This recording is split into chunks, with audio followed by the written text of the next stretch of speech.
Hey guys, this is Jonathan. We're about to start our 5th session. I'm kind of getting a little sad that it's almost over because we only have 6 sessions. But what better way to get closer to our end than to talk about encouragement? We all need encouragement in our lives. I know I did, especially when me and my wife, we had 2 miscarriages back to back. We had our daughter Kelsey, our son Jonathan II, and then we experienced 2 miscarriages right in a row, which was extremely discouraging. Good thing I had some people in my corner to come give me a meal of encouragement that I could eat on so that I could continue to move forward in what God was calling me to do. Well, long story short, now we have our 3rd.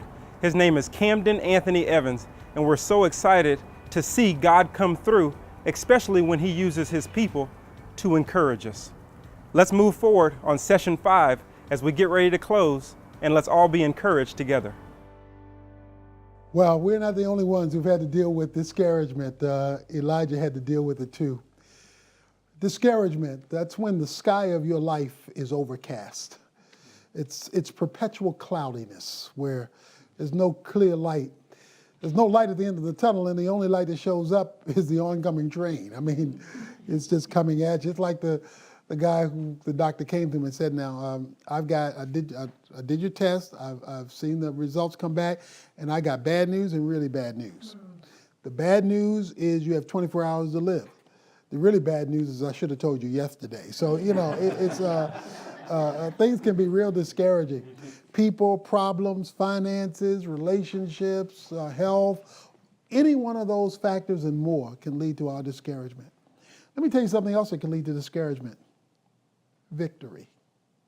See, Elijah's just come off of a big victory.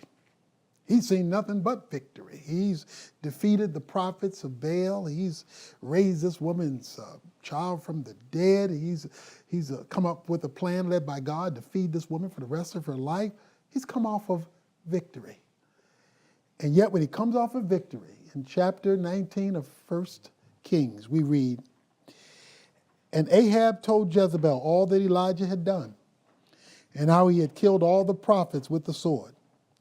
And Jezebel sent a message to Elijah saying, so may the gods do to me even more if I do not take your life as the life of one of them by tomorrow this time. I'm going to kill you within 24 hours. And he was afraid and arose and ran for his life. But he himself went a day's journey into the wilderness and came and sat down under the juniper tree, and he requested for himself that he might die and said, it is enough now, O Lord, take my life, for I am not better than my fathers. Translation, I'm as good as dead. How can a man go from the pinnacle to the pit when he's seen what God can do? Because the enemy showed up. Her name was Jezebel.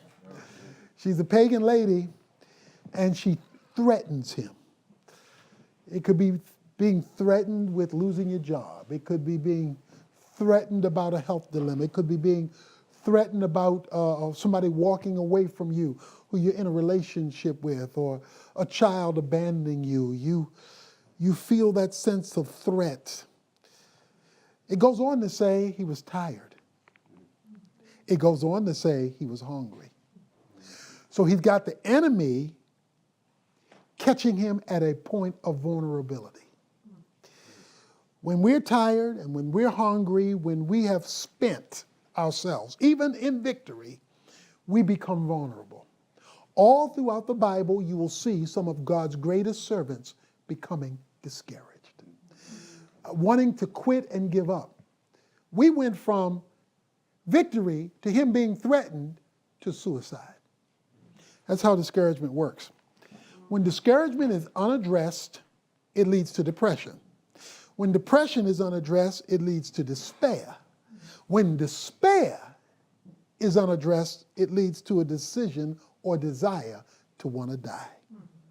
So it is discouragement on steroids that leads to suicide. And there's no suicide in the Bible where it was inside of God's will. So this is the enemy showing up, knowing our vulnerability, and working that discouragement thing to our detriment. Well, now that we know discouragement is real, even in the lives of spiritual people, you don't have to feel guilty that you're discouraged.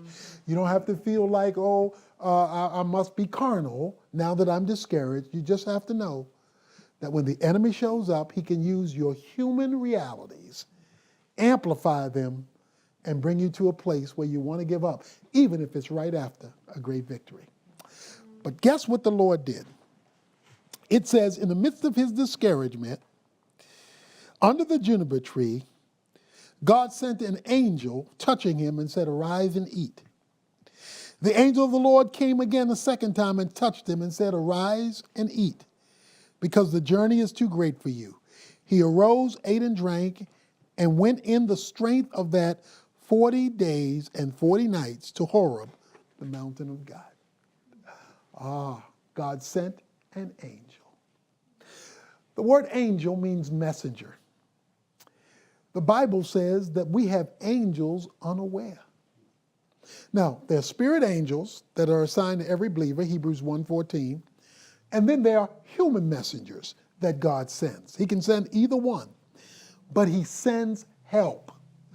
That's why being in a small group, being connected with other people, because you never know who's going to be your angel. You never know who God is going to use to show up in your life, touch you on your shoulder, wrap their arms around you, bring you a meal, or encourage you to lay down at just the right time, so that, guess what? So that you can go on to your next journey. You know what Satan was trying to do through Jezebel? Stop Elijah from moving forward with his life. He either wanted to stop him or give him regression or actually take his life.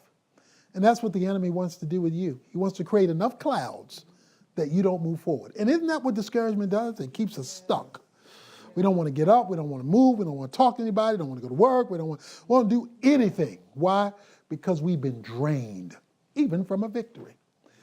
Let me make a little confession right now. My most glorious time in the week is Sunday morning at 5:30. Because when I get up Sunday morning at 5:30, I can't wait to get to the church to preach that Sunday's message. The worst time in my week is Sunday afternoon at 1:30. After those two sermons, I feel a drop.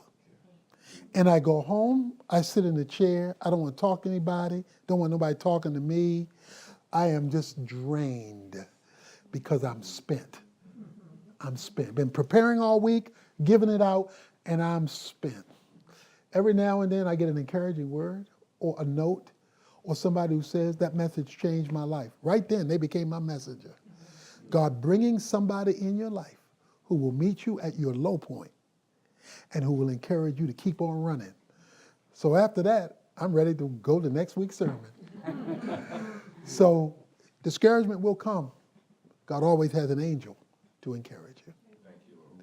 Thank you for joining us. I hope that this is an important principle for you to discuss and interact on, for you and your group to dialogue on, and for you to become messengers to one another right now.